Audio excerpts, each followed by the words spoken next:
เห็นหลายปีหลายน้องเอากันมาตุ่มมาต้มพอเมียย้ายมาเลยลูกเลยเต่ามาตั้งน้ำตำเข่าสู้กินมาน้องกับพ่อมีความหลายเห็นเสื้อจุ๊บไผ่เอี้ยไอ้ละป้ากันเห่าจืนมันจืนเลยนะพอเมียย้ายเก่งบ้าพี่น้องนะเอากันตบมือเสียงใหญ่ละซุ้มก่อยนะพ่อแม่เนอะ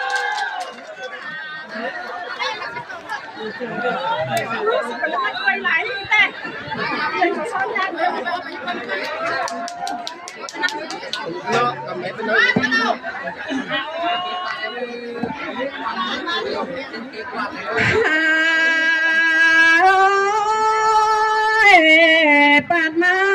แค่นี้นาพอลาแข่งมีเมื่อนออันพาลันเป็นเอ้ยเจ็บขาแต่ที่พาเมื่อมวนป้านเข่ามาหลอกว่าใครนาน้องลาจีบเบาโลจีเบอร์มวนป้านกินเฮามาควันนาสายเจอนิ่ง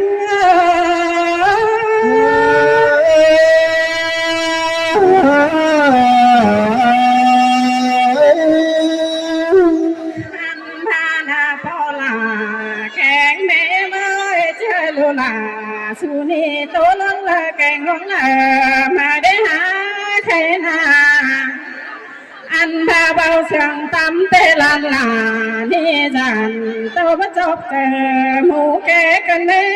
ฟุงลุงเอ้ยนออันพาโตเน่เสียงสูงเตจันโตมาจบเจอหมูเรา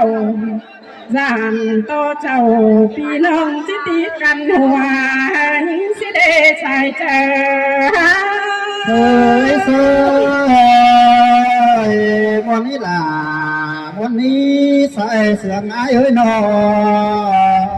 อันทาเมื่อซื้อเดลูลาแกงใส่หากเขาเอ้ยหากกันเต้าเพื่อนตกจากนนพอคนนาอันบาเชียงกันเต้าเพื่อนจอมจังหยาหลอกว่าอะไรความจูลุลาจังคุ้นสู้เอานันนาวินอเลยความเบาแกงความเศร้าจังคุ้นสู้เพื่อนเอ็มอายใครนี่ไหลความจูโตสู้เอ็มเสื่องหลอกว่านาลุลาชายก็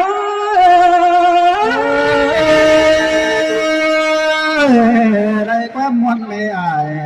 เราจังเคยเตือนกันมาได้นี่หันพานาอุ้ยจะนั่นเมมจังนำเนี่ยมวนโตความน้อย